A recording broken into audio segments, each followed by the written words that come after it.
Hey everybody, welcome to the live stream. We're going to talk about how to get back on track after the holiday season. I think the average person typically gains anywhere between 2 to 7 pounds from Thanksgiving to New Year's. So if you find yourself in that category, I think you're going to find this live stream really helpful. I just want to give everybody a few minutes to show up. I actually haven't done a live stream on YouTube in a while, so I'm actually really excited about doing it. I used to go live on YouTube every single week. Also, if you have any questions, ask your question. We'll be doing like a constant Q&A throughout this whole live stream. I can pull the questions into the live stream, which should also be a lot of fun. I think people are surprised because I actually started this live stream right on time, which I typically don't. I'm typically 4 or 5 minutes late. So have my espresso to wake me up. I'm not that sharp at 5 o'clock. I normally do these live streams a little bit earlier in the day. So we'll see how it goes.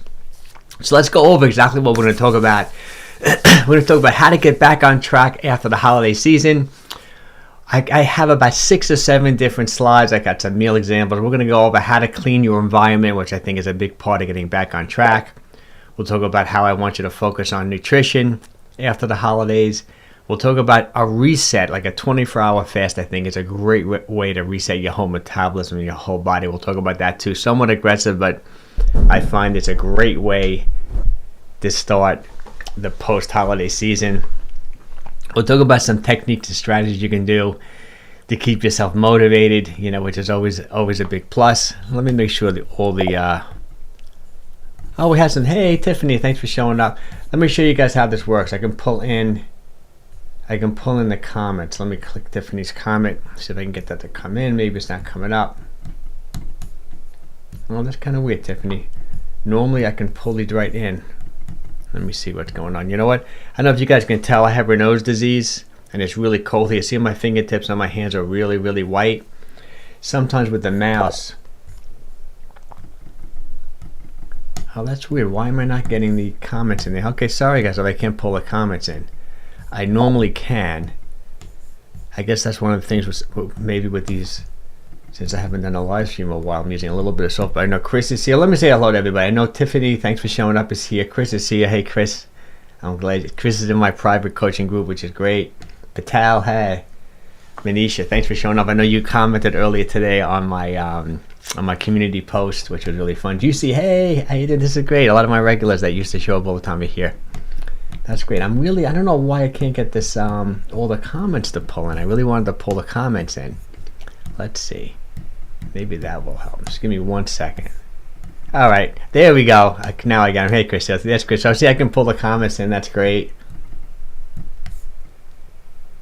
There we go. Oh, thanks for showing up. Thanks for showing up. This is great.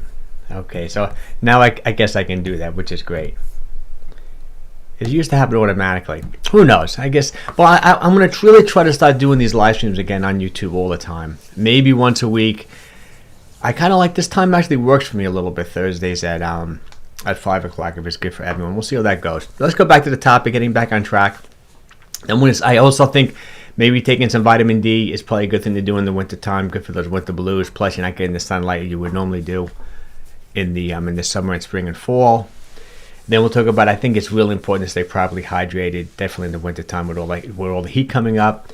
And then reconnecting with loved ones. That's just the thing I threw in there, which I think it happens around the holidays, but then you kind of let it go post-holiday season, which I think is a good thing. But let's jump into it. Let's hit the first slide. Any questions, guys, gals, ask your questions.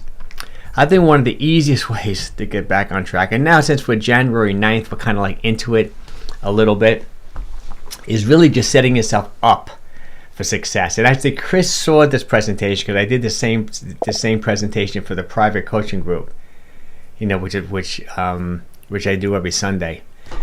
So Chris, I hope you don't find it boring, but I appreciate you showing up for this one as well. Okay, so we're talking about the first thing I'd like everyone to do who's here is get rid of the trigger foods, the foods you just can't stop eating. These are the foods that obviously around the holiday season, if you've been eating the chocolate, if you have the chips, if you have the candy. I know I talk to my wife, people's consultants, she's an environmental engineer and she hires consultants. They send her gifts constantly. So even to this day, my house, I have so many boxes of candy and cookies and things like that I'm really just going to get them out of the house because I don't want to be tempted. So I would say that's the first smartest thing you can do, is get rid of the trigger foods. I have a little saying there, if it's not in your home, it's not in your mouth, which really is so true. You don't want to make it that difficult if you just start eating healthy again. Restock with healthy options. I think this weekend, I wanted to give everyone like a little bit of a little leeway this week, because it's still not really getting into the back to normal season. Like, you know, school just back to school and people were on vacation and they're still somewhat in holiday mode. I think this weekend is the weekend to really get back on track. Let me see, we got a couple of questions here. I remember watching in 2022 when I was 216 down to 155. Oh, I'm so happy for you. That's great. You've done an incredible job. Chris too. Chris lost 60 pounds. I'm reading what Chris wrote here. I lost 60 pounds from your help. Never boring. One of the best in the business. Oh, thanks so much, Chris. I appreciate it. I'm so proud of you. 60, 70 pounds is incredible. As you know, Chris, I use your before and after picture on Instagram and a lot of my social media. And you look great in that picture. Nice, thin, lean face, which is great. So I think this is the weekend that you really want to start your meal prep again. Like, go to the supermarket this weekend and just load yourself up with those high protein, high fiber, nutritious, dense food. I think this is also a great time of the year too. I'm always pushing my homemade buffalo chili. This is a great time of the year to have a nice big pot of buffalo chili or any type of chili, just healthy, high protein, high fiber food in the refrigerator. I do it every single Sunday. We made buffalo chili this Sunday. I just used it up actually on Wednesday. It lasted us 3-4 days.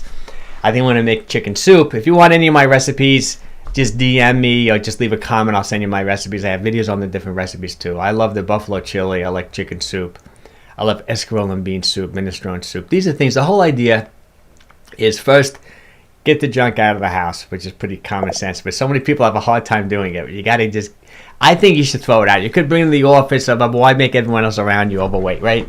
I would just get rid of the bad food and just make that effort to meal prep, to start getting the good healthy food in the house. And you just never want to get caught. You never want to come home hungry. You know, these cold, long winter, you know, it's a long, cold winter, and you don't want to be tempted with that comfort food. Just stock the refrigerator, stock the cupboard with good, healthy choices. Okay, I remember, if you remember my name, all right, Nicholas. I remember my name's Nicholas. I always loved your meals as they helped me lose the fat fast but safely. Oh, thanks, Nicholas. I appreciate it. You know, I think, yeah, sometimes, you know what? Sometimes I don't want to say, I remember your name was Nicholas, but I know some people that don't use their real name. I try to be respectful from everyone. Maybe I didn't know you wanted anyone to know your name, Nicholas. I didn't want to just say it, but of course I remember you, which is great. And I know you. I think you were pretty young when you first started. You must be 19, 20 now, right? Probably age-wise, something like that. Okay, let's go to the next one. So that's a pretty common sense one, but this is a big slide, right? This is the time now, once again, to focus on nutrition. And these are like my building blocks of nutrition. Calories, protein, and fiber are the big three, and they're the key to everything. Obviously, if you want to lose weight, you have to get into a calorie deficit. There's multiple ways of doing it. You know, I do like tracking calories with an app. Like, if you join my coaching program, I have my own app. But I think MyFitnessPal, Lose It, Chronometer, those are all great apps you can use. So if you, I would say this weekend, make sure you have the app loaded up into your phone, and just start tracking everything.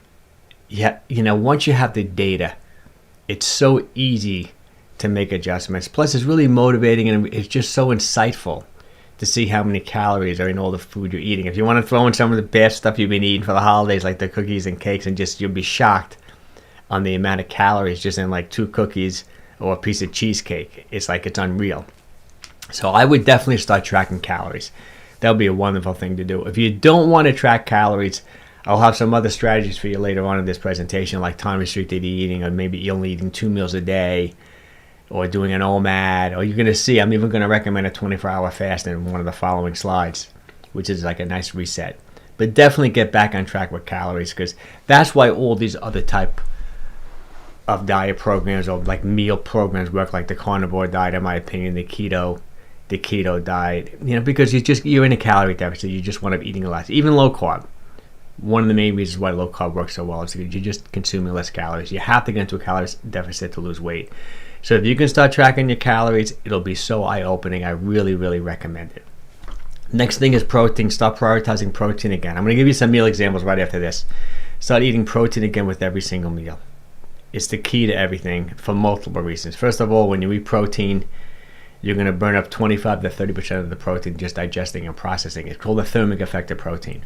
So you can get into a calorie deficit, eating the same amount of calories as you were, but increasing your protein can put you in a calorie deficit. So definitely eat your protein. Plus, when you're losing weight, or when you're trying to lose weight, when you're in a calorie deficit, resistance training along with a high protein diet helps you maintain your muscle mass. And when you maintain your muscle mass, besides being healthy and functional, looking good and being muscular, which is great, it's going to keep your metabolism up, because muscle burns up calories. So it's so key to a high protein diet. Plus, the older you get, the more protein you need.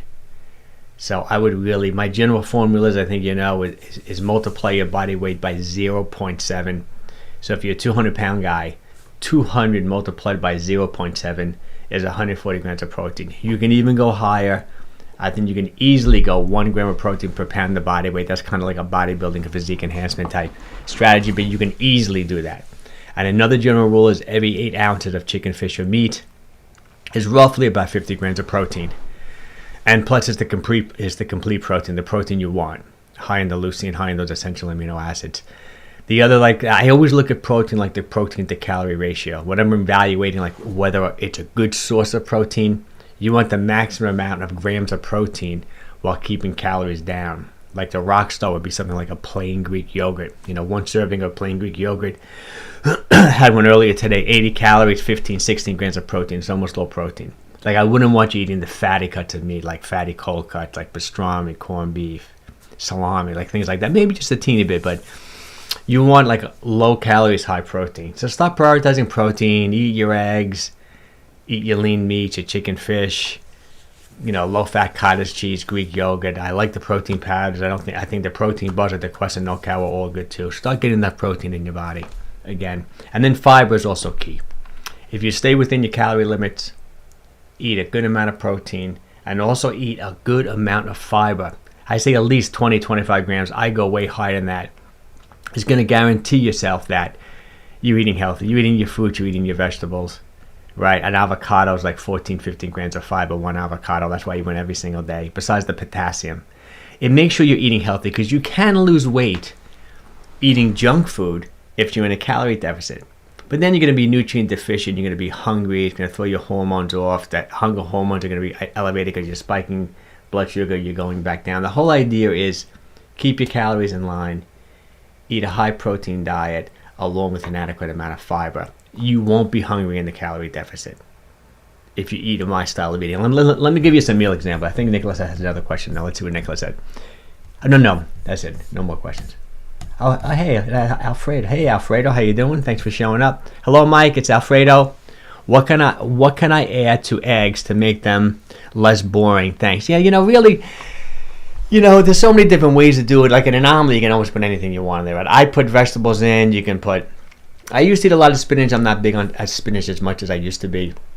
I'm not also big on cheese, but you can definitely put cheese in there. Just a little bit. A little bit goes a long way. Sometimes I'll put a little bit of Parmesan cheese. I do like that on my eggs. I do like a vegetable omelet, which multicolored peppers, things like that. Sometimes I was doing this post Thanksgiving because we made a big fresh turkey. I even did some videos on it where I would make an omelet and then I dumped a whole bunch of fresh turkey on top. Sometimes a little hot sauce, a little Tabasco, even though it's a little salty, I think is fine. I would make it interesting the best you can, but I hear what you're saying. I'm pretty good though, me personally, with eating the same things over and over again. And I do find, and research actually supports it, that people who eat the same things over and over again have a much easier time maintaining weight and losing weight. So I would just have to make a conscious effort. If you can come up with, I can send you guys a PDF too of some great meals if you want to. If you can DM me or just leave a comment. I'll somehow, you can email me. I'll get it to you. If you can just come up with 5 breakfasts, 5 lunches, and 5 dinners that are healthy, high fiber, high protein, keep repeating them, it makes your life so much simpler. And then when you go out or you have a special occasion, or maybe you're going out to dinner one night a week or something, eat whatever you want. But that keeps you in line. I hope that helped a little bit. Let's see, Chris. Just made some eggs with cultured cottage cheese. Yum, that sounds good, Chris. I like that. Let's see, Nicholas. Yeah, he's 19 now, and you're 19 now. Like, that's great. I know you were following me when you were really young. That's great. 170, that sounds great. Is there a difference in eating 150 grams of protein in one sitting versus eating it too mad? I think you're probably better off eating it too mad. 150 grams of protein is a lot. Even though there's new research coming out now saying that you can process and utilize up to 100 grams of protein in one meal, maybe even more, maybe even upwards of 150, because your body slows digestion up to 12 hours. And years ago they thought that wasn't the case. But I would still, for 150 grams of protein, first of all, if you're eating animal protein, that would be like 1.5 pounds. I mean, that's a lot to really consume. Maybe with fish, a light white flaky fish, you can probably do it. I'd rather you see it split it up in 2 meals, Nicholas, if you can. I think that would be better, for sure. And I'll give you some meal examples here. I know you guys know my style of eating. I just quickly did this because I didn't want it to be right on time today. I got just a nice piece of salmon here, avocado, blueberries on top of an arugula salad. This is such a great example. And these are those big Italian plates. You don't even realize how big of a piece of salmon that is. It really is a nice sized piece of salmon. I'm going to guess about 9 ounces. So maybe that's 60 grams of protein right there.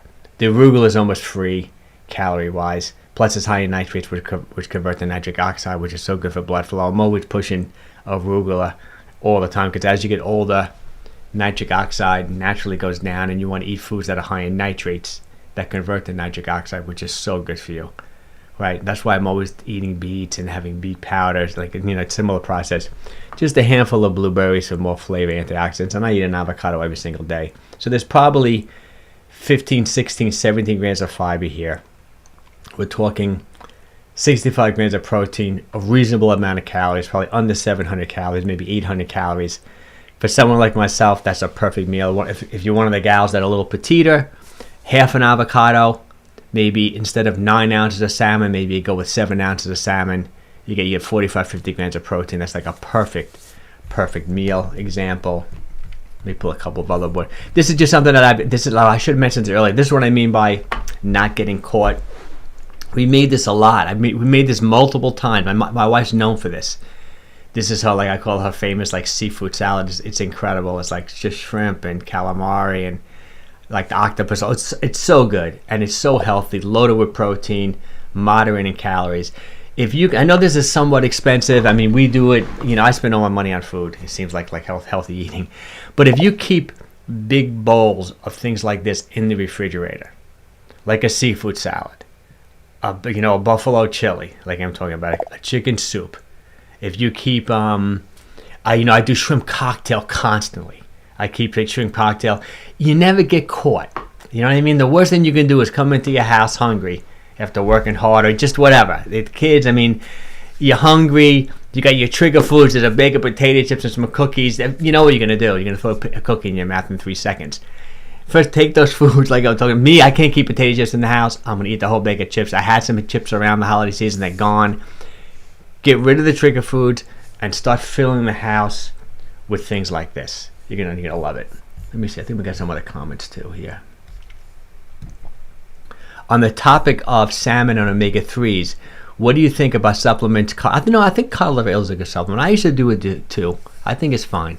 The only thing that's interesting, and I bring this up from time to time, those omega, like a fish oil supplement. There is a little bit of a correlation, unfortunately, with AFib, irregular heart rate, and taking fish oil supplements. I have doctors in my coaching program who actually take fish oil, like what you do, like not cod liver. They're taking just an omega-3, from macro, like a Coulson or Nordic Naturals, and they're not concerned about it. I said, Mike, no, it's inconclusive. Just keep that in mind. That there may be, if you're predisposed to AFib, I don't know if I would take a fish oil supplement.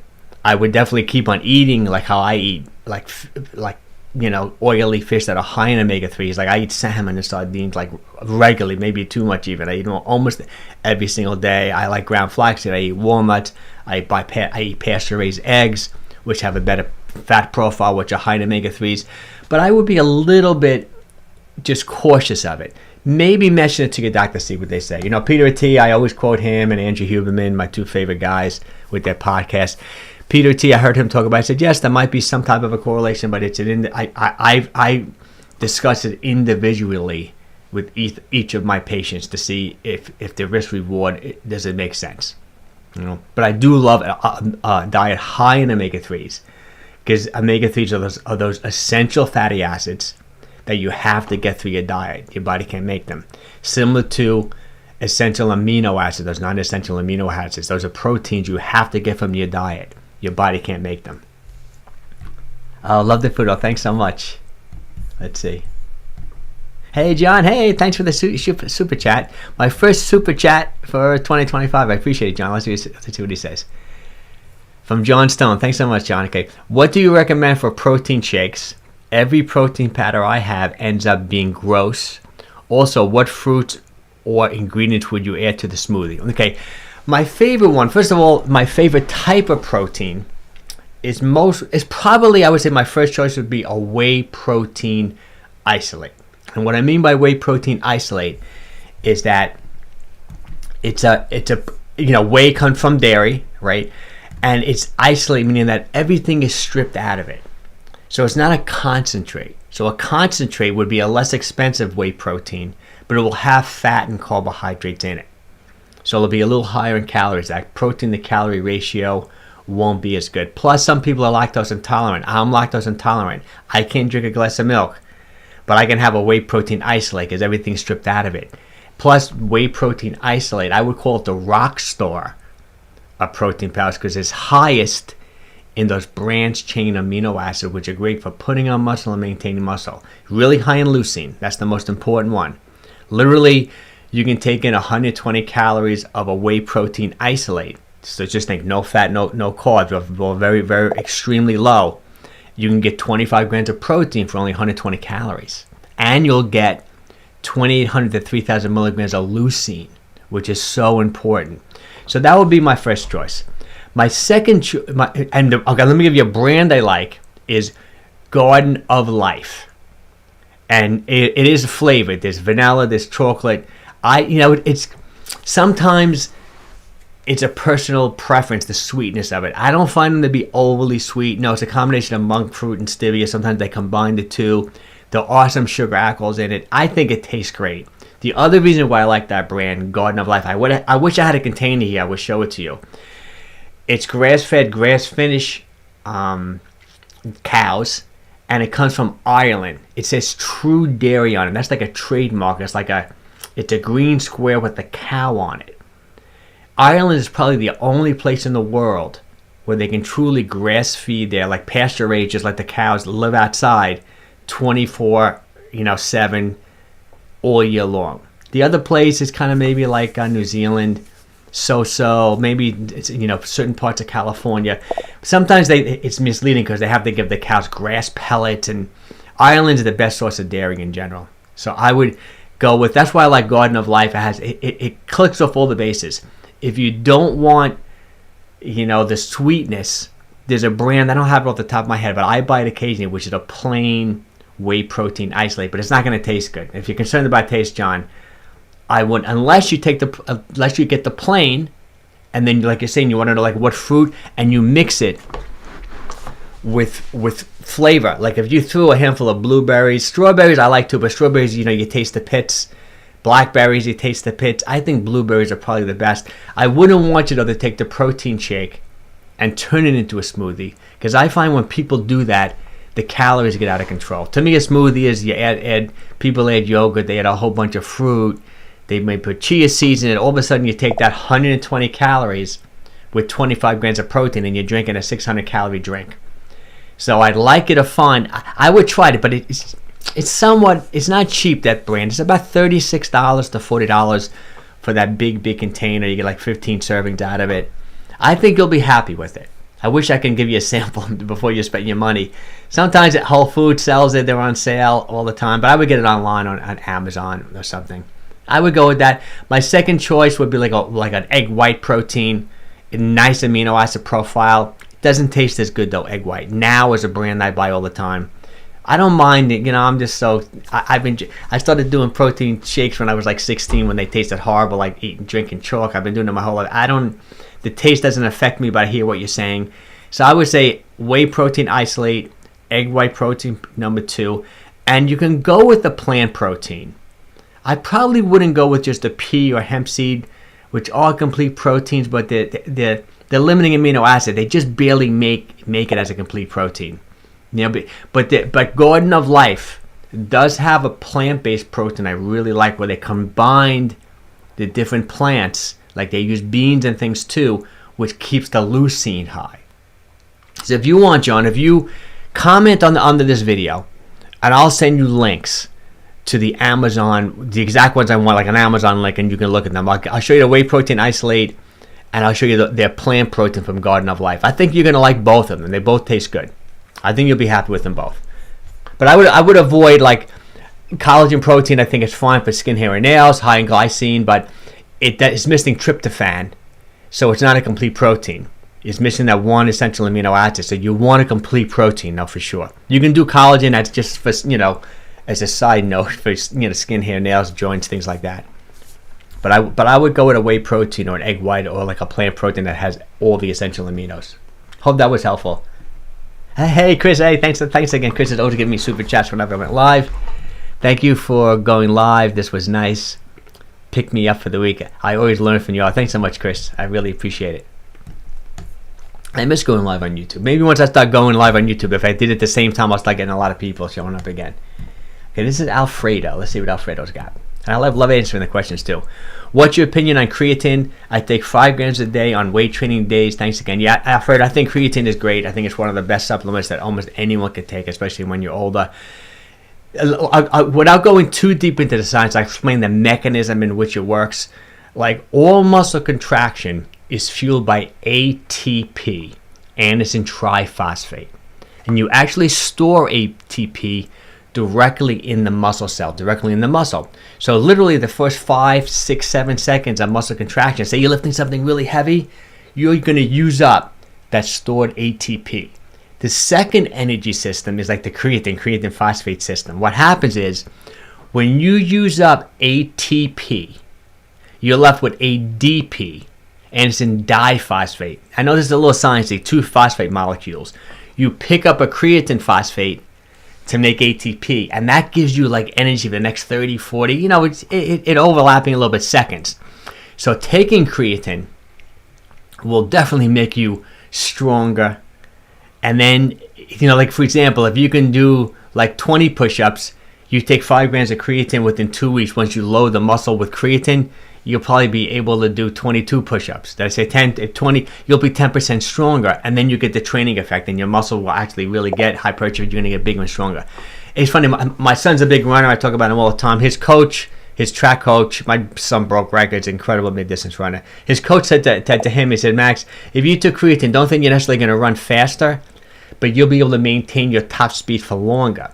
It's for like energy systems. Also, there's been a lot of talk about it recently. Andrew Huberman talks about it on my favorite podcast, the Andrew Huberman Labs. Everyone's talking about it, how there's so many cognitive benefits to taking creatine. There's been a lot of research done on cognitive benefits as well as improved in muscle strength. It's a total win. There's a couple of downsides. Let's talk about the downside. First of all, gals may not like it because you generally gain 2-3 pounds of water. Why that is, similar to carbohydrates, when you take creatine and you volumize the muscle cell with this creatine, you're going to hold more muscle, you're going to hold more water in the muscle cell. I gain 5 pounds when I take it, but I look so much more muscular.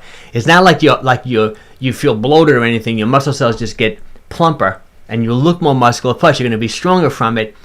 Guys love it. Gals may not like it as much. Some people don't gain the water weight. Most people do. And the other thing is, when it comes to 5 grams, I think that's the perfect dose to take. Unless you're like over 200 pounds, you might want to take a little bit more. 2.2 pounds of red meat has about 5 grams of creatine. So just think, instead of eating over 2 pounds of meat, you can just take 5 grams of creatine. The other thing you got to be careful though with, is that when you have blood work, your creatine, your numbers are going to be elevated. So what I probably would do, plus I like cycling everything. That's my progressive cycling method I always talk about when I coach people. I like to cycle calories, I like to cycle intensity, I like to cycle mental focus. That's like my proprietary thing. And also, guys, if you want to hire me as your coach, I got 3 spots left right now for my coaching program. Just leave a note behind, and I'll contact you. I would probably cycle off creatine about a month before you go for your blood work, because your doctor's going to say something to you. It's going to be high, and it's not necessarily an indication that your kidneys are being damaged or anything. It's just that you're taking this creatine supplement, and it happened to me.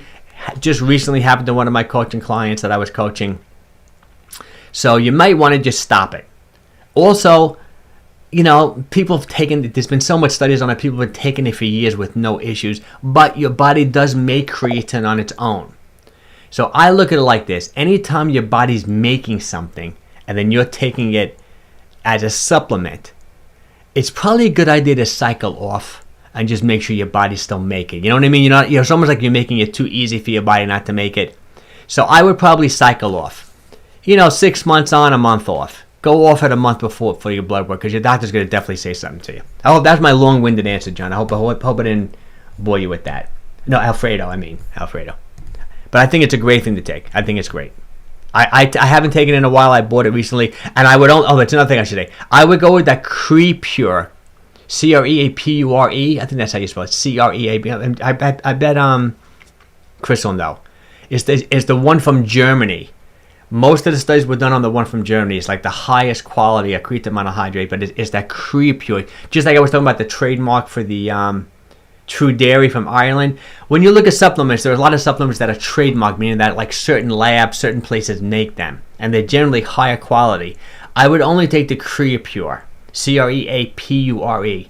If you need a link to that too, after this live stream, I'll link a whole bunch of stuff underneath in the description. I should have done that ahead of time. Let's see. Hey Gwen, great to see you. I'm glad you're here too.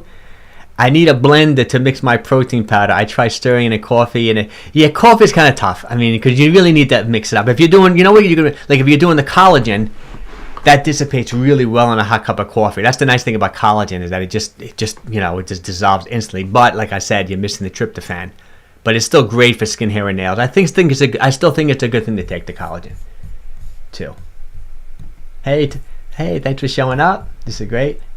I got plant-based protein, true coconut. I'm not. If you want, Gwen, I'll look that up for you. I'm sure it's a good one. I'm not exactly sure what it is, but I would say if it's a plant-based, hopefully they list the amino acid profile. This is the confusing thing about protein. Every protein source has a different amino acid profile, and what I mean by amino acid profile is that the amounts of these amino acids, which are the building blocks of the protein, like when you eat a steak, your body will take the steak, break it down into amino acids, and that's what creates protein synthesis, like builds protein, skin, hair, nails, muscle, bone. So, even a red meat will be different than a salmon, and that's why leucine that's why a whey protein is high in leucine. I'm not sure that particular brand of protein powder. Is it high in leucine? Is it high in those branched chain aminos? Hopefully they'll list it. If I had to pick a number, you want over 2,500 milligrams, 2.5 grams of leucine for every 120, 150 calories. Some of the plant protein can't do that. They're too low. That's why I do like the other sources more. Unless you're plant-based right now, Gwen. I'm not sure if you're plant-based. I like that Garden of Life one. It's a great one. Thank you for your great advice. Thanks so much. I appreciate it. Hey, thanks for the super chat. Boy, I'm getting a lot of super chats today. This is great. Stop my you off right. Okay. Hippo characters head pops out of the water surrounded by hippo squid. Nice. That's funny. Thanks. Thanks for the super chat. I appreciate it. Hey, John, another super chat. Boy, I'm really raking it in tonight. This is great. Life-changing channel. Thank you. Some weeks my training schedule gets thrown off. How do you recommend salvaging training regimen if my week gets busy? This is what I would say, John. I would look at it like this. I don't want to give you too much leeway, but this is what, I'm the same way. I've been literally working out lifting weights from the age of 16. When I was really young, I was like a madman. I would never miss no matter what, but I prioritized it. I probably other parts of my life suffered. But now, older wife, kids, I'm 62, like, right? I wouldn't even look at working out in a 7-day week. Don't even look at it like that. Look at it like every month. So, for example, if you're supposed to, do a full body workout Monday and Tuesday, or maybe, I don't know what you're doing, maybe a full body, a split, upper body, lower, whatever you're doing. Just, if you missed a day, you miss it, just do it the next day. But don't give yourself an excuse to say, I'm going to wait till next week and I'll do it next week. I mean, don't do that. If you need a day, if something comes up, a day comes up. But I always also like to have the mindset that a short workout is better than no workout. Always keep that in mind too. And then sometimes with me, as we get older, you need more recovery. Maybe you had a bad night's sleep. Maybe you're just stressed out from work. I mean, to me, I used to feel guilty. Like, say I'm supposed to train my legs, or I'm supposed to do like a HIIT workout, which I really don't like to do. I just do it because I want a high VO2 max. I want to be aerobically fit. I want to do it for longevity. And I'm just tired. I go take a walk. I walk every day anyway. I used to feel guilty doing that when I was younger. Now, it's so good for your physical and mental health to take a walk. I would look at it like that, John. Those would be my tips. First of all, just don't look at it like a 7-day week. Just keep on going through your cycle. And you miss a day, just do it the next day. Don't say, okay, I'll do it twice next week or whatever. Just keep going. If you don't have that 45 minutes, if you got 10 minutes, do some air squats, do some lunges, do some push-ups. I mean, just blast out a nice 2 rounds of that. Some planks. Takes you 10 minutes, And if not, go take a walk. If you got so much going on, you're really tired, you're crazy with the work, your life. Walking I think is key when you're old. I released that video today. It's doing really good already. Like the best thing you can do for longevity is walking. I'm so hot on walking. I never appreciated it when I was younger. I think, especially since I think I mentioned that. Maybe I didn't mention it here. I went to Italy like twice last year. My daughter did a semester in Rome. I just loved that we went to Rome, and then my wife's cousin got married in Florence. And it's interesting. The people in Italy live so much longer than us. They don't really work out like we do. They don't lift weights like that. What they do is they walk. They walk everywhere. I saw more elderly couples, 90-year-old guys walking in Rome on cobblestone paths, carrying 2 nice bags of groceries back to their house, who looked like 93 years old. I mean, not just one guy. I mean, I saw dozens of them. They drink, they smoke, they enjoy themselves, and they walk everywhere. And research is showing now a 10-minute walk post-meal, just 10 minutes, can actually lower blood sugar upwards of 35%, which is just as good as taking metformin, a medication that diabetics would take. So, I mean, I try to do that. I try to walk after every meal a little bit. I have a treadmill in my house. My wife sometimes thinks I'm crazy. If I have company, I'm not going to do that. But after dinner, I'll jump on the treadmill and do another 10 minutes. I mean, it's unreal. And one big factor of what's going to determine your longevity is how well you control blood sugar over the course of your life. So if you're eating more like my style of eating, which keeping calories under control, getting rid of the high glycemic type carbohydrates, the junk food, eating high fiber, eating high protein, that's alone going to make a tremendous difference in controlling blood sugar. But if you can just be active after you eat, it's key. Like the worst thing you can do is to have a big meal, plop on the couch and watch TV, or do something and not move around. Even just doing the dishes and like we used to do in the 50s, right, 60s, or just moving around, maybe vacuum the house. It's very rare when I eat something and then I just sit. It's good to move around. It's really, really key. It really is. Let's see what hey John, thanks for showing up. Wonderful channel and great advice. Thanks. 63, old male, we're almost the same age. Decent shape. Should we break up our weight workouts by push exercises one day and pull on the other day? John, it's really up to you. I'll tell you a split that I personally really like, and I do this with a lot of my coaching clients. I like to hit each body part twice per week. Right? I think that's I think that the research supports it, and I think it's just a nice strategy. So you literally can do, say, 2 full body workouts a week. Or you can do a split, like upper, lower, but then you'd have to work out 4 times a week. Or you can do like upper Monday, lower Wednesday, upper Friday, just like we we're talking about with the other John, and then just follow it and then just flip it the next week. Then do legs twice, upper body once. I like that. But my favorite split for most people, like our age, is full body one day. Say Monday you did full body. And the general rule also is about 10 sets per body part per week. Seems to be ideal for hypertrophy without overdoing it. You can do more, but I think that's a nice number. So for example, Monday, you train your whole body. Say 40 minutes or so, something like that. Less volume than a split. Then Wednesday, you would just do legs. So you would do more volume, like more sets on legs. And then Friday, you would just do upper body. I like that. So one day is like a full body, Wednesday upper, Friday lower. And I would also probably on those half days, that's when I would probably do my core, maybe some mobility work. And we're all banged up at our age, and I do a lot of mobility work for my spine, for my neck, for my back. I got a bad knee. I walk backwards every day. I guess you guys know if you follow me. I've been walking backwards now for 3 years, really helped my knee. I do a lot of mobility work. I like that. There's no right or wrong answer to your question, John.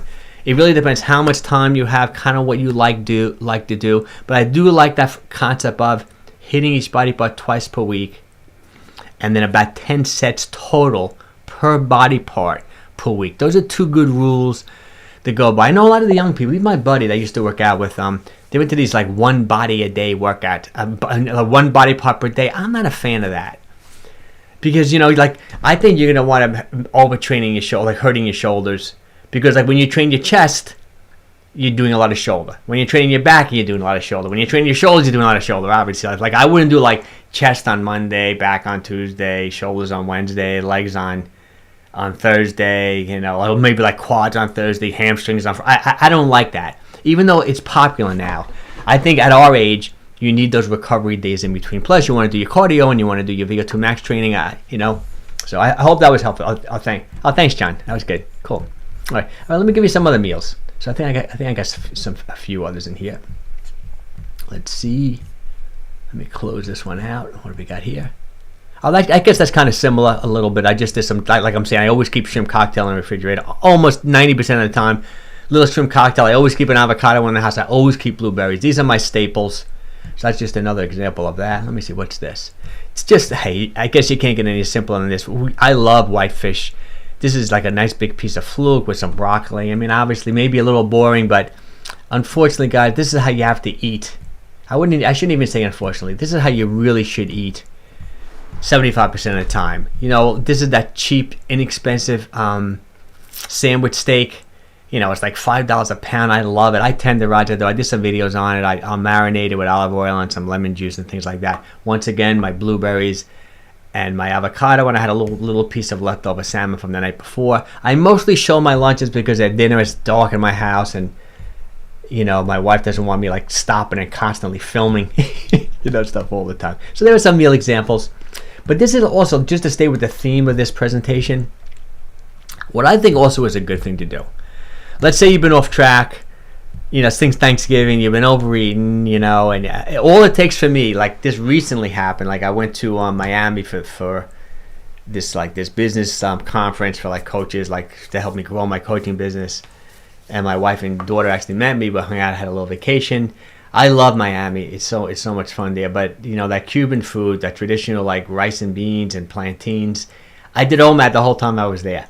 OMAD 1.5, that's my go-to strategy, like when I'm traveling, because I want to keep calories under control. Like I fast all morning, drink my black coffee, have my green tea if I want to, drink a ton of water, and then I'll have maybe like a protein bar, protein shake, just for some fiber. I like those No Quest protein bars, 14, 15 grams of fiber, 210 grams of calories, 20, 22 grams of protein. I love them, especially on vacation. They don't melt.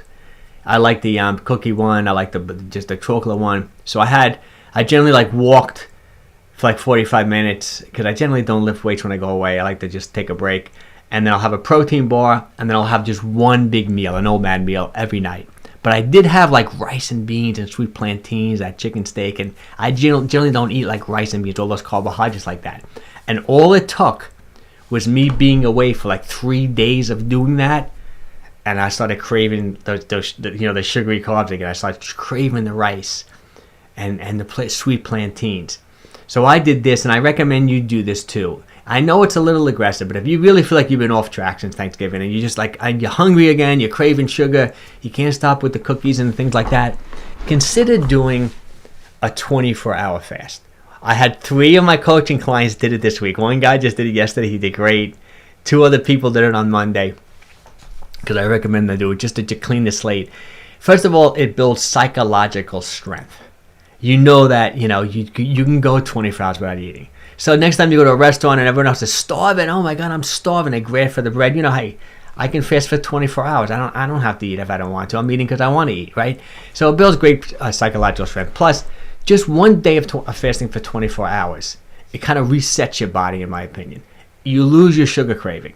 You do, because you know that you can go 24 hours. And plus, you're going to deplete your glycogen stores. See, that's the key, I think, to maintaining an optimal weight. See, when you eat food, you eat a big meal. Let's say I have somewhat of a higher calorie type meal. Let's say you go to the Cheesecake Factory, right? You had like a hamburger, French fries, and had a piece of cheesecake. I mean, you took in 1,800 calories, right? Whatever calories you don't burn right then, you're going to store with as extra calories. That's where the body produces insulin, right, to lower your blood sugar. Fat, it goes into fat cells, right? Unfortunately, there's this visceral fat and there's liver fat. We don't want that, but that can happen too. And then carbohydrates go into the muscles in the form of glycogen, and you can only hold so much. Say a big guy can hold like 2,500. A petite gal maybe only 12, 14, 1,500 calories. And if your muscles and liver are full with that carbohydrate, with that glycogen, you keep on eating excess calories, excess carbs, that's when all the trouble begins. That's when you wind up with metabolic syndrome. That's when you wind up with fatty liver disease. That's when you get high cholesterol, high blood pressure, pre-diabetes. All the bad things happen when your muscles and liver are full with carbohydrates and then you keep on excessively eating. That's when you get insulin resistance, leptin resistance, all the bad things. By doing a 24-hour fast, what are you doing? You're depleting, because you're moving around for that 24 hours. I wouldn't have you do a hard workout that day, maybe take a walk, your normal life activity. You're depleting, you're emptying your muscles and liver from carbohydrates. That's the key to this whole thing. You want to empty your muscles from carbohydrates, and then you want to fill them up. You don't have to fill them up all the way. I fill mine up like 3/4. So by doing a 24-hour fast, it kind of resets everything. You kind of empty out all the carbohydrates from your muscles. Then you start the day again, and you're going to start filling them up again. I think it's a great thing to do. It really is. And it's much easier than you think to do a 24-hour fast. So that's something you might want to think about. This is kind of an interesting slide, like a motivational slide. Sometimes you forget the why. Why do you want to be healthy? Why do you want to be fit? Why do you want to lose the weight? So a lot of people come to me with my coaching program, like a guy may go to the doctor, get just a bad blood work, oh my God, my A1C is over 6 or even higher, my cholesterol's through the roof, my blood pressure is borderline, I don't want to take all these medications, Mike. What can you do? That's their catalyst. That's their motivation. Sometimes you got to go there to remotivate yourself. So if you feel like from Thanksgiving to New Year's, you've just been partying up, you've just been not working out, not eating the way you want to, you gained a few pounds. There's a couple of strategies I like to do with people that I find really helpful. The first one I got from Anthony Robbins, I really love, and people, it could be a little corny, but I think personal power, I think it's great. I did it years ago. Every now and then I do it. I feel like doing it again. I think I'm going to sign up for his online. I think it's like $100 a month. And you get access to all his programs. I really do like his programs. I really do. I haven't done it in a long time, but I think I'm going to do it again myself. But he talks about a strategy to motivate yourself, where the first thing you do is that you write down 5 reasons why you want to get in shape. And that's kind of common sense, kind of easy, right? You want to live a long life. You want to be healthy. You want to move well. You want to look good, right? Things like that. You want to look good in clothes, whatever, things like that. But then this is the one that hits home. It's like the pain. Most people will do things to avoid pain as opposed to seek pleasure. If you're in pain, you want to get out of pain. You got back pain, you'll do anything. You'll spend any amount of money to get out of back pain, right?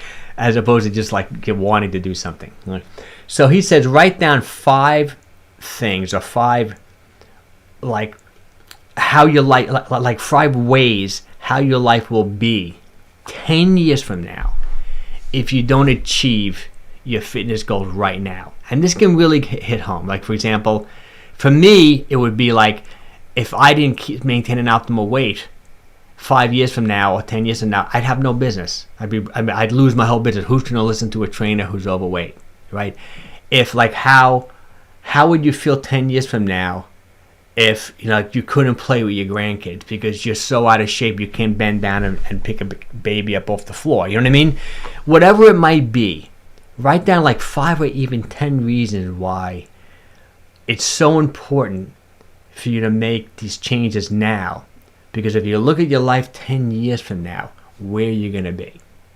Right? You don't want to be on insulin every single day. Like all these, I don't want to, push people too hard, but it's pretty effective. I've done it I've done this listing thing many times, and I think it really does work. It's corny, but it works. Another thing I like to do is like visual reminders, like little clues.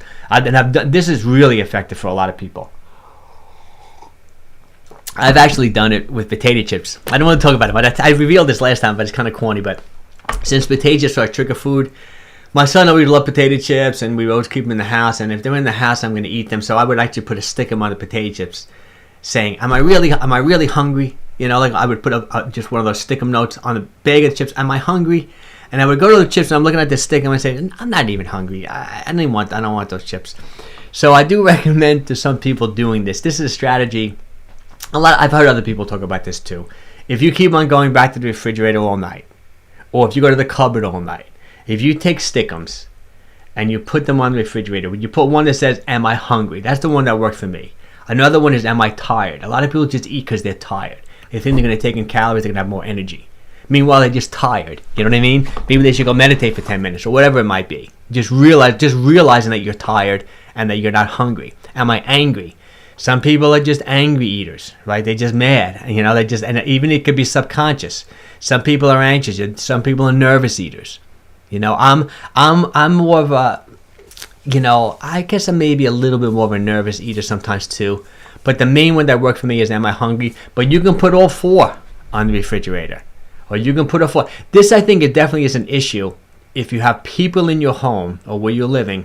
There's typically kids, or it could even be spouses or partners or whatever, who like a particular food that's a trigger food for you, but they want it in the house and they want it easy accessible. Sometimes I would say, take the potato chips, keep them downstairs in a different part of the house and make it hard for you to get. But some people can't do that. But like my wife loves pretzels. I buy them up. She wants them. She just like, my wife is not a perfect weight.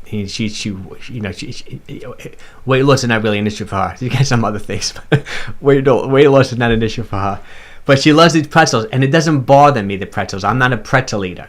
But if I was, she buys these Amish pretzels. They're really good.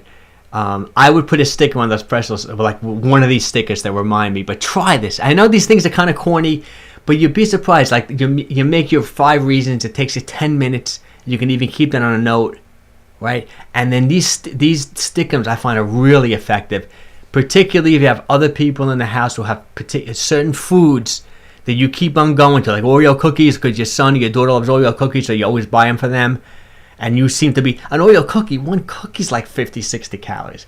You eat 100 calories over maintenance every day, you're 10 pounds heavy at the end of the year. Is that crazy? 100 calories? You have like 2 Oreo cookies a day extra over your maintenance calories. You can be 10, 12 pounds heavy by the end of the year. So you put a little piece of sticker on that Oreo box. Just say, am I tired? Am I hungry? Whatever you. If you use all 4, you'll know in a week which one is yours, which one that stops you from doing it, and then just keep on using that. So that's another little motivational technique that I found has been effective. Am I missing questions? No. Okay, this is another one I think this is just like a wintertime thing that I think is important. You guys know I walk outside every single day. I'm meditating in skin. I love the sun. I don't really burn unless I really overdo it.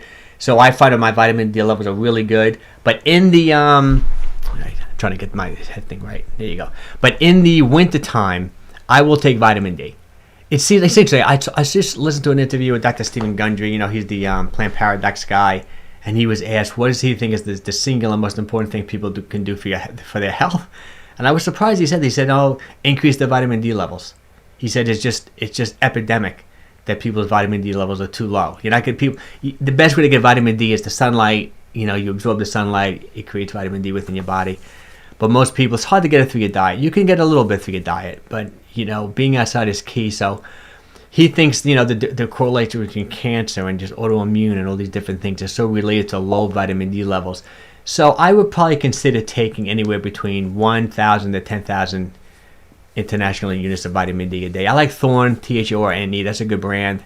I think vitamin D is so accessible. Now you can get some in egg yolks. You get some from like enriched food, salmon and egg yolks. You get a decent amount of vitamin D, but I would probably take it. I'm personally going to take maybe 5,000 I use in the winter time, and then I'll stop.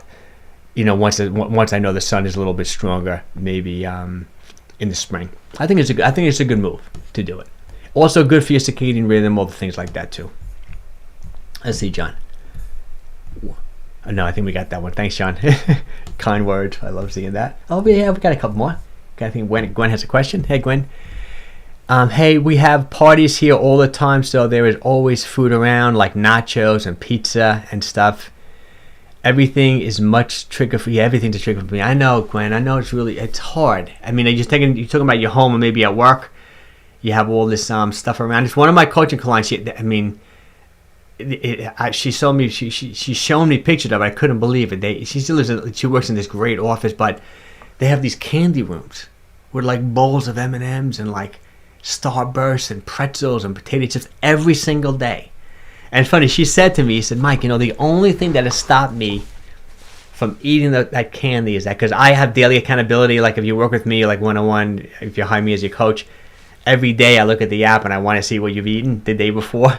She said that's the only thing that stops me is, I don't want to record in my journal that you're going to see that I had a handful of M&Ms. So maybe, Gwen, if it's in your office, maybe you can make a deal with someone else in the office who's on the same wavelength as you, and you're going to support each other for not eating that junk stuff. Because there's nothing good about it. You could put stickers. You can't really put stickers on them there. It'd be nice if it was all in a room as opposed to just all over the place, and you just may want to avoid that room. You know what I mean? Like, just don't go in the room. If it's in the coffee place where the coffee is, maybe bring your own coffee, bring some Starbucks in, and just don't be around it. I know it's hard. And if you can get a partner, or maybe a couple of your girlfriends in there just saying, we're going to make all of ourselves not have this stuff. It's hard. I know it's hard, especially at work. It's like having kids at home, and you're always eating a little bit the ends of your kids' pizza and chicken nugget. You gotta just have it's not easy. I hope that helps, Gwen. I know that may not have been the great thing to say, but having an accountability partner at work, I think it's a good thing, and you're just staying out of the room where those unhealthy foods, those processed foods are. Right. I also think this is a big thing because I also find that if you're not in the wintertime, particularly, if you're not properly hydrated, and this all starts like right after the holidays, you're not going to digest food properly. You're not going to have energy to work out. I find I even get dry eye. Dry eye, I think, is an indication of dehydration. You don't realize it that when you're sleeping at night and the heat's coming up. See, you don't have to be sweaty for you to be losing water. Like perspiration like evaporates off your body. So you don't realize it. Just sleeping like 7-8 hours in a room with heat coming up all night, you wake up in the morning, you're dehydrated. You are. So I recommend, this is another big thing I like to recommend, especially post-holiday season, a couple things. First thing you should do in the morning after you go to the bathroom, you brush your teeth, whatever, drink a big glass of water. I drink like a pint, like a 16 ounces. I like to have these pint glasses of water, and I put 1/8 of a teaspoon, or just a pinch, of that Redmond mineral salt. Because it has all the minerals in it. It's like an electrolyte drink. I love it. I do that every single day. If I don't put the mineral salt in, I'm urinating 20-30 minutes later. If I put the mineral salt in, I'm not. So it shows that I'm absorbing the water. It's like sometimes, every now and then, I'll have a cup of coffee before the water, and there's no question about it. I feel more alert and I feel more awake from drinking 16 ounces of water with that mineral salt in it than having the caffeine from the coffee. No question about it. So proper hydration is really good. The general rule is drink half your weight in ounces of water every single day if you can. It's a lot. I mean, I know it's a lot. If you're 200 pounds, that's 100 ounces, right? But if you're a gal, 140 pounds, 70 ounces, like a little over half a gallon is doable. Come close. Plus, you're getting hydration also. Everything counts too. Your coffee counts, your tea counts, your fruits count, your salads count, your vegetables count. That's why carbohydrates do hydrate you. Avocado has a ton of water in it. So, you drink 6, 7 glasses of water. I put a pinch of the mineral salt in it, or some type of electrolyte type thing in there too. That's a good thing that Gwen's got. I have tried to get them to order from healthier places like chicken fillet and kava, and sometimes it's, yeah, I know, John. Why don't you start out? Maybe you should, I'm unsure. The last slide I have, you seem to be like a challenge. Maybe you should start a challenge in your office. It's a great thing to do. I used to train this guy, but he was like the senior guy. He actually started Enterprise in like the Northeast. I had a whole thing going with them. This is so many years ago, maybe 20-some odd years ago. They all listened to him because he was the boss and he wanted he was behind it, and we did a whole thing like this in the office, and we did a whole challenge and walking, and I think it's a good thing to do. See if you could. All you need, Gwen, is like one other person to be on the same page as you, and it can make a big difference. And you guys stick together, and I guess when you order food, maybe you can only order from one place, but Chick-fil-A is pretty good. Chicken, you can't go wrong with chicken. It's like a Boston chicken. I've never even had Chicken-fil-A. I know people, but I've driven by it. I know people have asked me about it. I think it's kind of like a Boston chicken. Okay, let's see what we got. Let's go.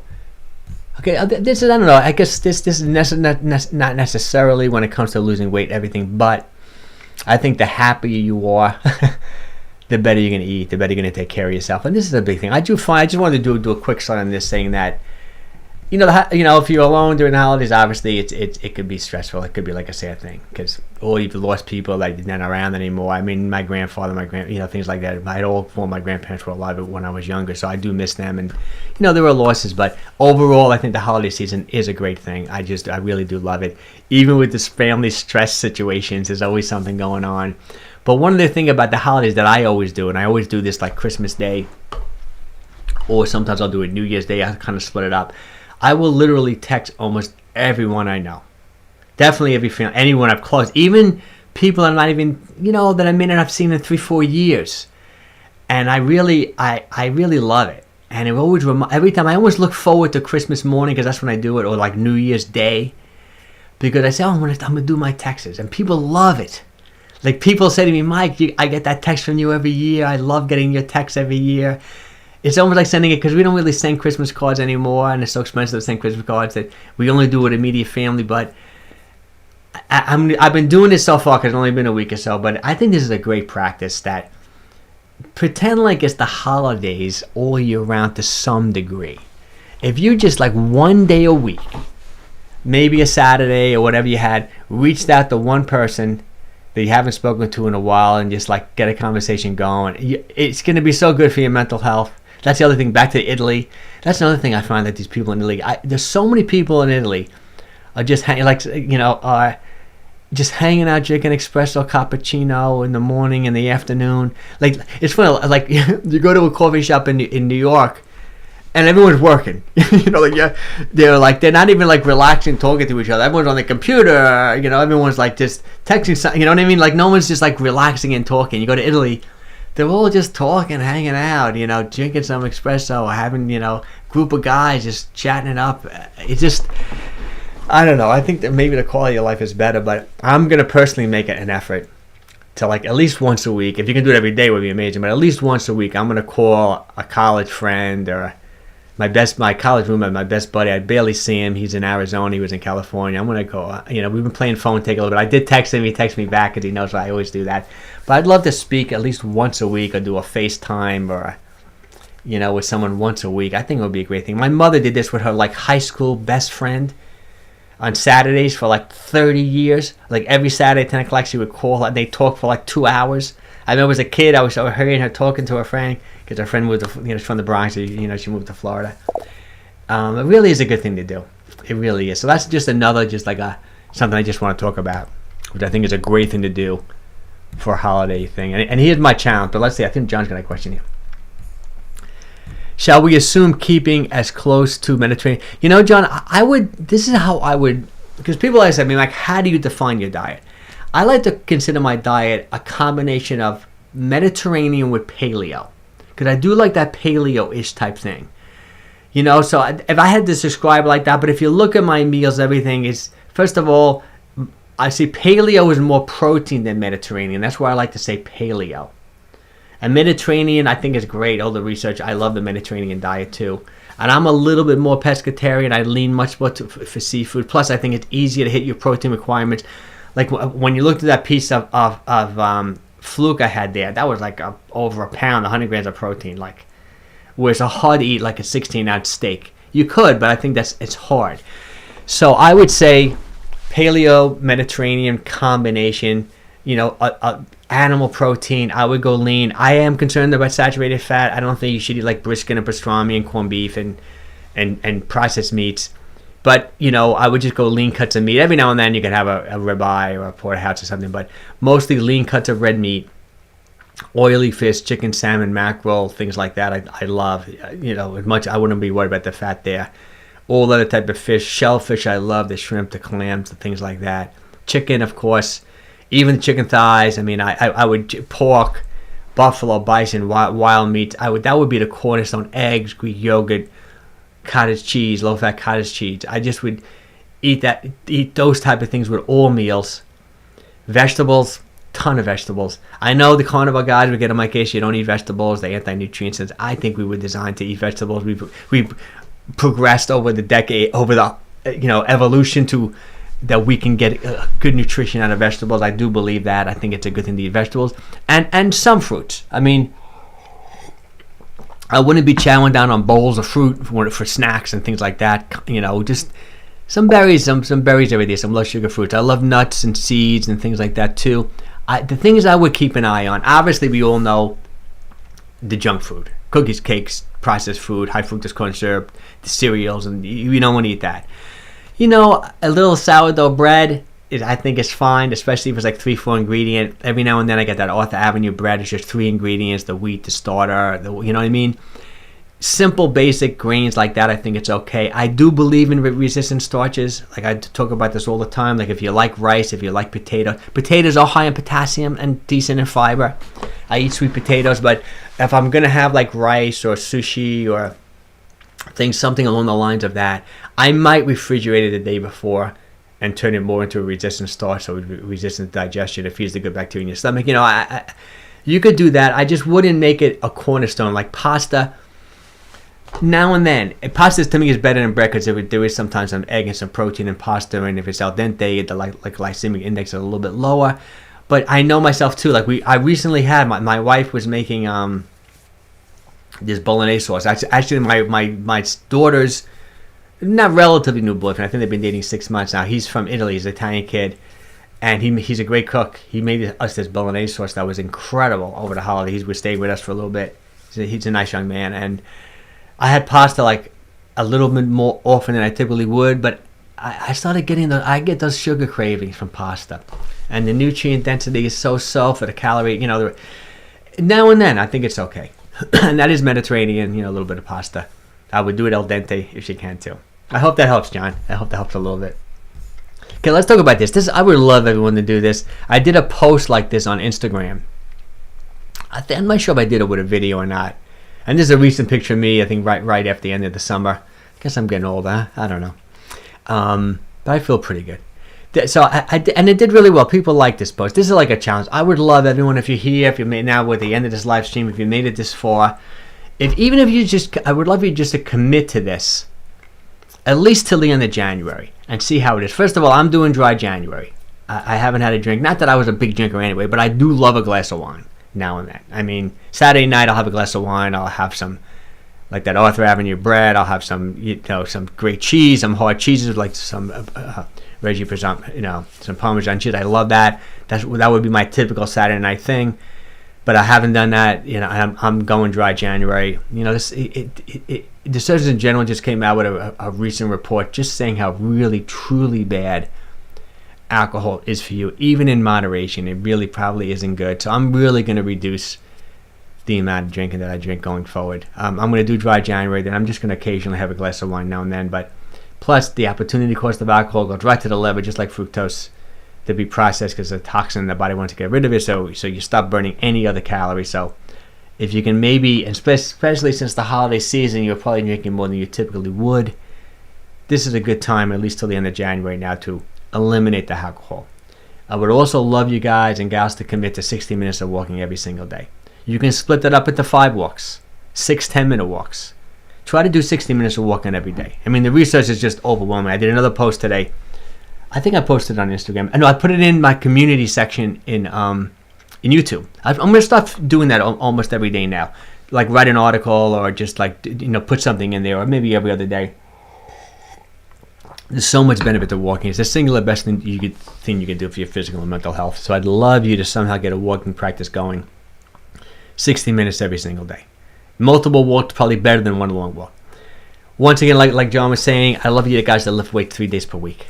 Could be 10 minutes, could be 40 minutes. I mean, you can do like I'm talking about, 1 full body, 2 splits, 3 full body workouts. You got to do resistance training, especially when you get older, to maintain the muscle mass, ligaments, joints, tendons, keep your metabolism up. You'll look decades longer than your counterparts if you're working out, if you're lifting weights 3 days a week. No question about it. I'd love you to track your calories. It's such a education. It's shocking to me how many people don't realize how many calories they're eating within a day. 99%, I wouldn't say 99, 90% of the time, even when people swear to me that, Mike, I'm eating perfect, I'm only eating 1,200 calories, and then we like really make them be diligent with their calorie track, and they're at 1,600. They think they're eating 12. You think you're eating 2,000, you're eating 3,000.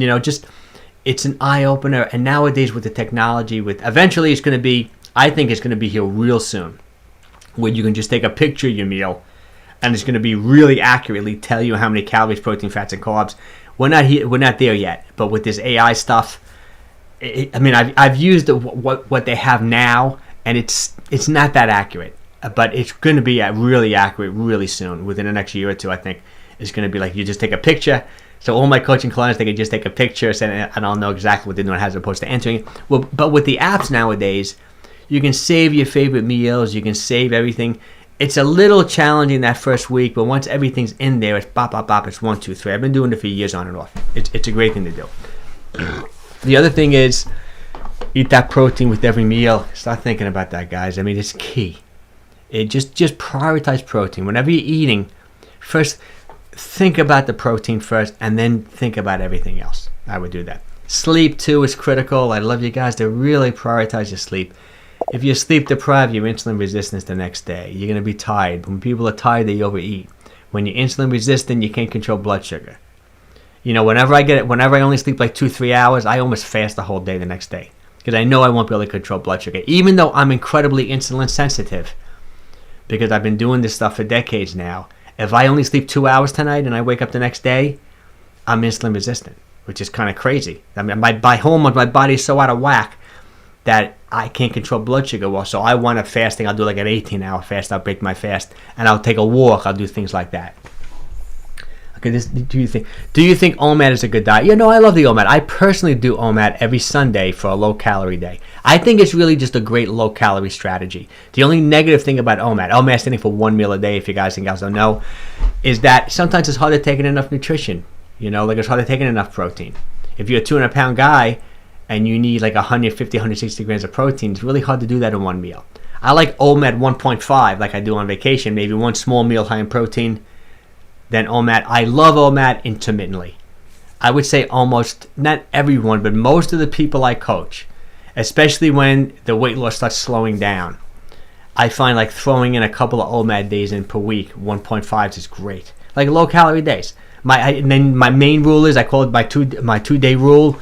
You never overeat 2 days in a row, right? You have a high calorie day, you follow by a low calorie day. And OMAD is a great way to do it. Like if I overeat Saturday, which I typically do, I do OMAD on Sunday. I mean, that's been my go-to for a while now. It works great. So I do it. So my quick answer is I love it. I like it. Let's see, Gwen. How much should I lift? I have adjustable dumbbells here at home, 5'1", 160, 30 years old. Gwen, it's not really how much you lift. It's like the intensity, like how hard you want your set to be. I know that's a little confusing, meaning that it's really hard for me to say how strong you are. Their strength like varies so much. Look at it like this. You don't want to train to failure. Meaning that, everyone said, train to failure. You got to kill yourself. You got to go to, you can't do another one, Always keep, like I would say most of the time, 80% of the exercise you should be doing shouldn't be hard. 20% of the time you may want to really go for it.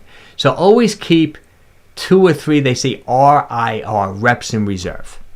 So let's say you're doing squats, body weight squats, but you're holding dumbbells, and you're holding like 15-pound dumbbells, and you know, after 15 reps, it's getting somewhat challenging, but you can make 3 more reps, you get to 18, and you say to yourself, you know, I'm working pretty good here, maybe 80% effort. You know, I don't think you got to go 100%. So any weight you pick up, look at it like this. I kind of like higher rep ranges, meaning that I personally train in like that 15 to 20 rep range all the time. I think that's a safe rep range because it keeps their weight under control, plus the first few reps of the exercise kind of like neurologically patterns the motion and kind of like warms you up. So if you stay in a rep range of 15 to 20 and then you keep 2 or 3 reps in reserve, I think that's the ideal amount of weight, no matter what it is. Okay? I hope that helps. I gained like 10 kilograms in 1 month. If it's water or fat, I kind of did crash and started eating bad for a month.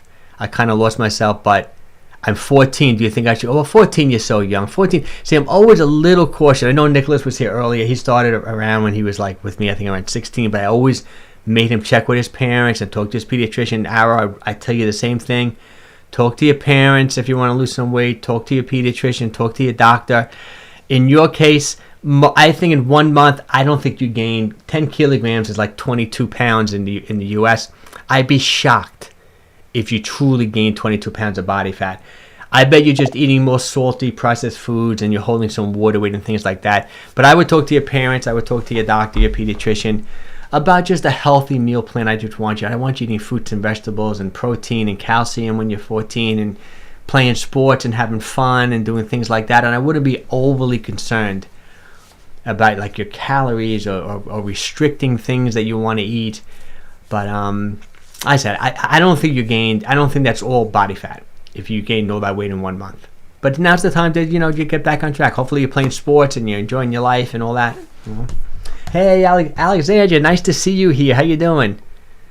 Great to see you again too. Yeah, I know. I got so busy with my private coaching clients that I haven't been doing these live streams, but I'm gonna start doing them again. But you know, Happy New Year! It's great to see you back here. I hope your life's going well and everything's doing good for you. But thanks for showing up. That's great. Do you have basic dumbbell workout recommended? You know, I used to do tons of workout videos, and you can still see them, Gwen, on the YouTube channel. For some reason, they didn't do well. Maybe because I'm an old man. No one wants to see an old man working out. But I have tons of them. If you got to go back years ago though, because I think I started my YouTube channel literally.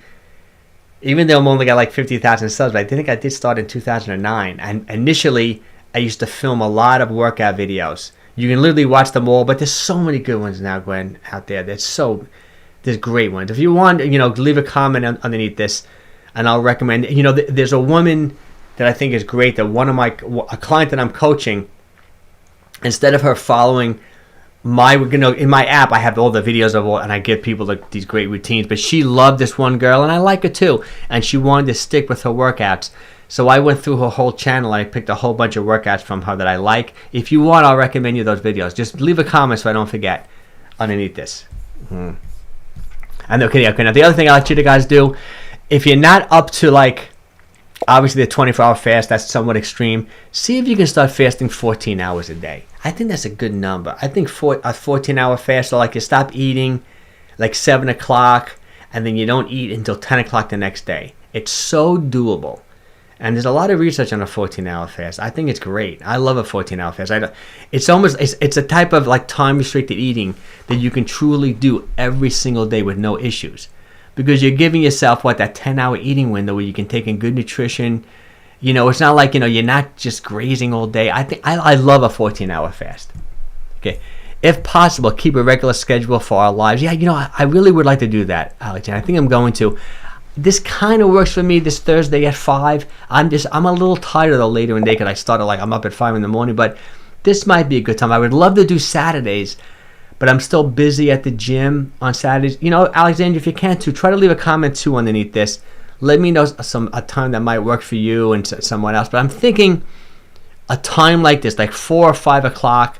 I was thinking maybe Wednesdays or Thursdays, and then regularly do it. We had a decent amount of people show up. I think at one point I had like 30 people here, which is nice. But I I emailed some people. No, I did. I just emailed, and I went through Instagram too. I'm doing really good on Instagram. I hit 156,000 followers on Instagram.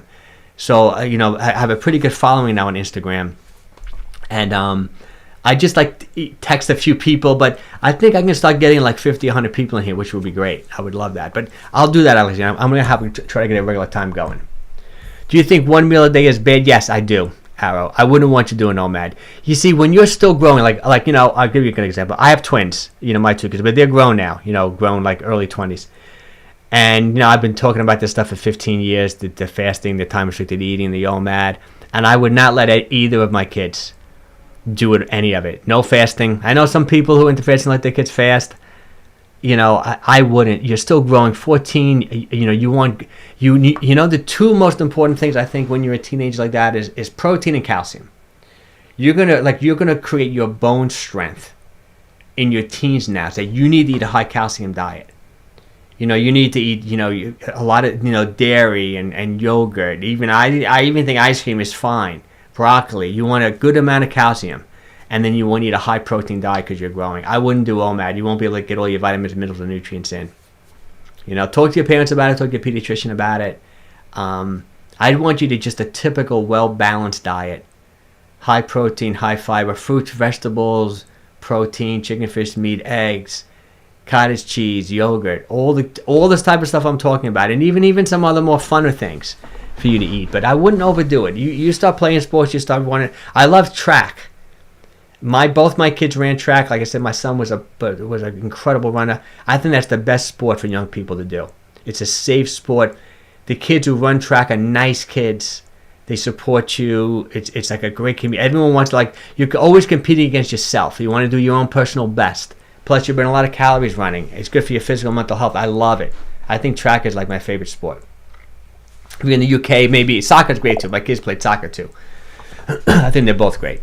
Let's see what Gwen's got. My bulimia, okay, don't want me to fast. Yes, no, I agree. I wouldn't if you had bulimia or anything like that, Gwen. I wouldn't do the fasting. Sleeping late at night, first few hours, I just have coffee, and usually, if you have 14 hours is fine. 14 hours is great. There's that one study talking about women who unfortunately had breast cancer who would fast 14 hours. They were in remission, they're doing great. The women who fasted for 14 hours a day had I think it was a 67% less recurrence of breast cancer who fasted for 14 hours. There's like a famous study on that. I think a 14-hour fast is almost like a magical sweet spot number where, 14 hours is a good amount of time to really lower blood sugar and increase insulin sensitivity. Plus, a 10-hour eating window is enough. It's kind of very normal. It's extremely doable. But I just don't want most people eat if they're awake, they're eating. You know what I mean? Like if they just, as soon as they wake up, they eat something. But right before they go to sleep, they have a snack. They wake up in the middle of the night. Some people grab something. So you don't want to do that. It's going to be hard for you to control blood sugar. It's going to lead to so many things. But a consistent 14-hour fast, I think, is a strategy you can do for the rest of your life. Okay. And I talked about call the loved ones. I'd love you guys to all start doing that. And then the last one is hire a coach. Not to promote myself, but I'm looking for a coach right now. I had a coach a little while ago. I got something out of it, but I don't know if I went with the right person. But I've been doing some calls with people. I'm going to get a coach. I'm going to do that Anthony Robbins thing, and I'm going to get a coach this year. I think hopefully by the end of this month, I'm going to pick the right person to help me with my online business. And I think I'm not a great delegator of responsibility. I always think that I can do everything better than everyone. Even with a coach, I said, why do I need a coach? I can figure this out on my own. But I feel like sometimes I spin my wheels, and I know that I would save so much time if I just hired someone who knows more about, online, the business than I know, So I like this challenge, guys. Check it out on Instagram because I have a little more elaborated. Because this is the last question, Alexander. Then I'm going to bolt. But I'm so happy you showed up. Lift 3 times a week with cardio on the other days or not. Okay. Lift 3 days a week with cardio on the other days. Well, I like the resistance training 3 days a week, Alexander, for sure. I think we've talked about this a long time ago. You could do the cardio on the same days. I think that's okay. I would probably then do the resistance training first, though, because you want to prioritize the resistance training and then do the cardio afterwards. It also depends on the type of cardio you're doing. I do want you to do some type of HIIT cardio, those short high intensity workouts a couple days a week, and then that long easy cardio. It depends how much time you have. Ideally, if you would like do resistance training 3 days per week, and then do like maybe easy cardio afterwards, but then two other days just did like a 12-minute HIIT workout and then did a little bit of mobility work, I would love that. But it's 5 days, but I would love it. But if you don't have the time, you can do it all 3 days too. Okay, this is gonna be the last 1 hour, and then I'm gonna go. What about tracking calories? Do you think is, as a 14-year-old, you could track calories just to get an idea. I just don't want you to be obsessed with the whole thing, and I don't want you not eating food. In your case, I would say no. I don't think you have to. I think if you just stopped eating, like you were saying, you were eating some junk food over the last month or so, in your case, I would just clean up the diet and see what happens. Start playing, start running, start being active, and see what happens. I think it's going to fall into place for you. All right, guys, this was wonderful. I really enjoyed it. Thanks for showing up. Happy New Year's, happy holidays to everybody. I'd love everyone to do this challenge at least until the end of the month. And I'll let you guys know. Maybe this will be the time. I'm going to start doing this, if not every week, every other week. I would really love to do it. Let's see. I eat 1 meal a day to lower my insulin. Is that good? My meal consists of 6 eggs and 1 avocado. A lot depends on everything else you're eating, but I like that meal, an avocado and 6 eggs. OMAD. I like it. I don't know if that's going to be enough calories, enough nutrition if you did it every day, but intermittently, I think that's a nice low-calorie day, for sure. Thanks so much, Gwen. Thanks for showing up. Thanks for all the super chats, guys, John and Chris and both Johns. I really appreciate it. Hope to see you guys soon. Have a wonderful day. Take care. Thanks for showing up.